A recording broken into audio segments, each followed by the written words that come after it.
বিভিন্ন সবজি কেজিতে বেড়েছে অন্তত 10 টাকা। এ নিয়ে আরো জানাতে নওগাঁ পৌর পাইকারি বাজার থেকে যুক্ত হচ্ছেন আব্বাস আলী।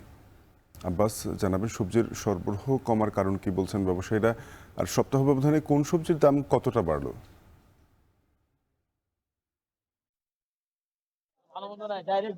শাপেন বেশ কিছুদিন থেকে উত্তরে জেলা নওগাঁয় প্রচন্ড তাপদাহ বিরাজ করছে। আর এই তাপদাহের কারণে গ্রীষ্মকালীন যেসব শাকসবজি রয়েছে সেগুলোর উৎপাদন কিছুটা কমছে। আর উৎপাদন কম হওয়ার কারণে হাট বাজারগুলোতে সব সবজির সরবরাহ কমে আসার কারণে বলা যায় যে সব ধরনের সবজির দাম রয়েছে কেজিতে 10 টাকা পর্যন্ত। অর্থাৎ গত এক সপ্তাহের ব্যবধানে সব ধরনের সবজির দামই বেড়েছে। আর সবজির দামের কথা যদি বলি, যেখানে সবচেয়ে বেশি দামের সবজি বিক্রি হচ্ছে সিম 60 টাকা কেজি, বেগুন বিক্রি হচ্ছে প্রকারভেদে 50 থেকে 60 টাকা কেজি, পটল ঢেঁড়স বিক্রি হচ্ছে 45 থেকে 50 টাকা কেজি, শসা 35 থেকে 40 টাকা কেজি, লাউ বিক্রি হচ্ছে প্রতি পিস 25 থেকে 30 টাকা পিস। করলার দাম কিছুটা কমেছে, এখন বিক্রি হচ্ছে 40 থেকে 45 টাকা কেজি। মিষ্টি কুমড়া 10 থেকে 12 টাকা কেজি বিক্রি হচ্ছে। সব ধরনের শাক, লাল শাক বা সবুজ শাক বিক্রি হচ্ছে প্রতি কেজি 20 থেকে 25 টাকা কেজি।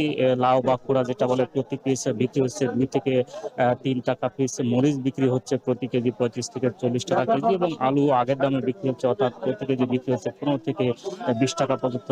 আইটি নওগাঁ পৌর পাইকারি বাজারে, সবজি বাজারে এই বাজারটি ভোর থেকে শুরু হয়, এবং আশপাশে যারা কৃষক রয়েছেন তারা তাদের উৎপাদিত সবজি এই বাজারে বিক্রি করার জন্য নিয়ে আসেন। কৃষকদের সঙ্গে কথা বলে আমরা যেমনটি জেনেছি যে তারা বলেছেন যে যেহেতু প্রচন্ড তাপদাহ বিরাজ করছে, খরা চলছে, আর এই খরার কারণে প্রতি সপ্তাহে তাদের জমিতে পানি সেচ দিতে হচ্ছে। এতে বলা যায় যে প্রায় 400 থেকে 500 টাকা খরচ বেশি হচ্ছে সেচ দিতে গিয়ে। এছাড়া পচানি রোগ দেখা দিচ্ছে, কীটনাশক প্রয়োগ করতে হচ্ছে এই রোগ নিয়ন্ত্রণ করার জন্য। তারপরও আসলে ভালো সুফল পাওয়া যাচ্ছে না। এই কারণে বলা যায় যে সবজির উৎপাদন কম হচ্ছে, এবং তারা বাজারে কম পরিমাণ সবজির সরবরাহ করতে পারছেন, এবং দাম কিছুটা বেড়েছে। আর দাম বাড়তি হওয়ার কারণে ক্রেতারা কিছুটা অসন্তুষ্ট বলা যায়। আর যেহেতু এটি পাইকারি বাজার, এই বাজারে সবজির দামের কম বা বেশি যদি হয় তাহলে খুচরা বাজারে এর প্রভাব পড়ে।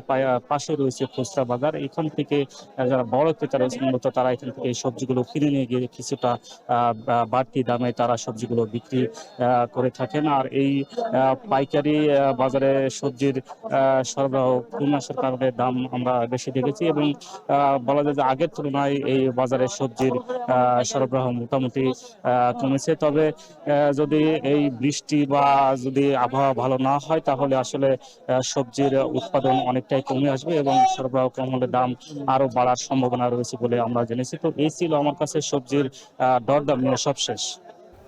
নওগাঁ থেকে সবজির দরদাম নিয়ে জানাচ্ছিলেন সহকর্মী আব্বাস আলী।